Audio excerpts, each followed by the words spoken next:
శాలేం స్వరం ఇది సమాధాన స్వరం.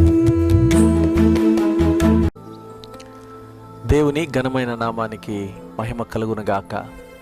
ప్రియ దేవుని బిడ్డలారా, ఈ పరిశుద్ధ ఉదయకాల సమయంలో మీ అందరికీ ప్రభు అయిన యేసుక్రీస్తు నామములో శుభములు, వందనాలు తెలియజేస్తూ ఉన్నాను. దేవుని యొక్క లేఖన భాగంలోంచి ఒక శ్రేష్టమైన సంగతిని మనము ధ్యానం చేద్దాం.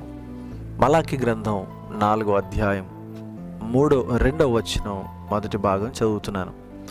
అయితే నా నామమందు భయభక్తులు గలవారగు మీకు నీతి సూర్యుడు ఉదయించును. మలాకి ప్రవక్త ద్వారా దేవుడు మాట్లాడుతున్నటువంటి ఒక అద్భుతమైనటువంటి సంగతిని మనం చదువుతున్నాం.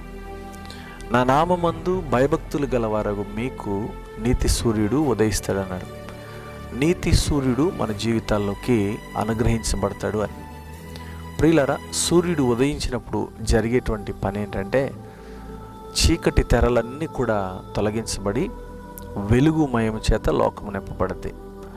రాత్రి గడిచిపోయి ఆ రాత్రిలో ఉన్న చీకటంతా తొలగిపోవాలంటే ఉదయకాలమున సూర్యుడు ఉదయించాలి. అలా రోజు మనం చూస్తూనే ఉంటాం. రాత్రి అవుతుంది, తిరిగి మరలా సూర్యుడు ఉదయిస్తున్నాడు, చీకటంతా తొలగిపోతుంది, లోకమంతా వెలుగు అనుగ్రహించబడుతుంది.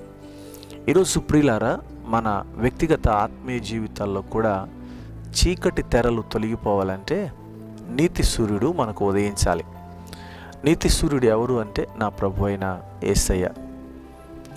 ఎందుకు నీతి సూర్యుడు అన్నారంటే, ఆయన ఏ పాపము లేనివాడు, ఏ కపటము లేనివాడు, ఏ కల్మషం లేనివాడు, నిర్దోషమైనటువంటి దేవుడు.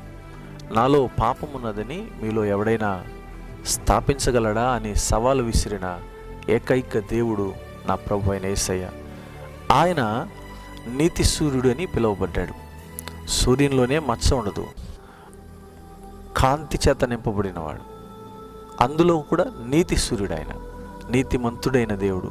నీతిమంతులు ఎవరు లేరు, దేవుడు ఒక్కడే నీతిమంతుడు. ఆయన నీతి సూర్యుడిగా మన జీవితాల్లో ఉదయిస్తే మనలో ఉన్నటువంటి చీకటి కూడా తొలగించబడది, మనలో ఉన్నటువంటి అంధకారం కూడా తీసివేయబడది. ఎప్పుడు ఆయన మన జీవితాల్లో నీతి సూర్యుడిగా ఉదయిస్తాడంటే, ఆయన నామమందు మనము భయభక్తులు కలిగి ఉంటే, భయభక్తులు కలిగి ఉన్న వారి జీవితాల్లో ఆయన నీతి సూర్యుడిగా ఉదయిస్తాడు. ఈరోజు ప్రియులారా, చాలామంది జీవితాల్లో ఇంకా చీకటి ఏలుబడి చేయడానికి, చాలామంది కుటుంబాల్లో చీకటి ఏలుబడి చేయడానికి, పాపము ఏలుబడి చేయడానికి కారణం ఏంటి అని అడిగితే, ఇదిగో నీతి సూర్యుడు వారి జీవితాల్లో లేకపోవడం. వారి బ్రతుకుల్లో దేవుని యందు భయభక్తులు కలిగి ఉండని కారణంగా, భయభక్తులు లేని కారణంగా వారి జీవితాల్లో వెలుగు లేకుండా చీకటిలో బ్రతుకుతూ ఉన్నారు. పైకి చూడడానికి బాగానే కనబడుతూ ఉన్నా లోపల అంధకారం చేత, పాపం చేత నింపబడి ఉన్నారు.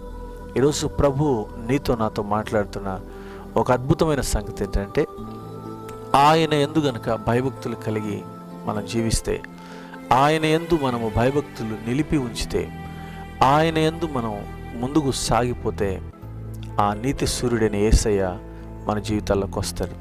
చీకటి తొలగిపోద్ది, పాపం తొలగిపోద్ది, లోక సంబంధమైన కార్యాలు తొలగిపోతాయి, లోక సంబంధమైనటువంటి శరీర ఇచ్చలు మన జీవితాల్లోంచి తొలగించబడతాయి. మన కుటుంబం అంతా కూడా వెలుగుమయముగా చేయబడుతుంది.